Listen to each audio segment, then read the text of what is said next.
మన దేశంలో 1 litre water బాటిల్ని 20 రూపాయలకు అమ్మినా ఎవరు మాట్లాడరు. అలాగే 50 గ్రాముల ఆలుగడ్డతో చేసిన చిప్స్ ప్యాకెట్ 30 రూపాయలు పెట్టినా ఎవరూ అడగరు.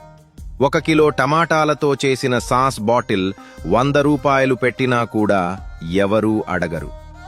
డాక్టర్స్ని ఒక్కసారి కలవడానికి 500 రూపాయల ఎంట్రీ ఫీజు పెట్టినా ఎవరూ అడగరు. ప్రైవేట్ స్కూల్స్, కాలేజెస్ లక్షల్లో ఫీజులు వసూలు చేసినా కూడా ఎలాంటి కంగారు కనిపించదు.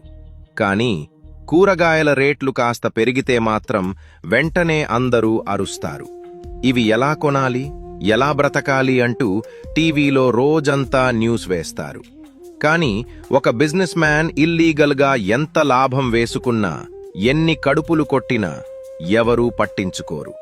అంటే రైతు తప్ప ఈ దేశంలో ఎవరైనా ఎంతైనా సంపాదించుకోవచ్చు అన్నమాట. రైతుల కష్టం, వారి శ్రమ మీకు నిజంగా విలువైతే ఈ వీడియోని తప్పకుండా ఒకసారి షేర్ చెయ్యండి.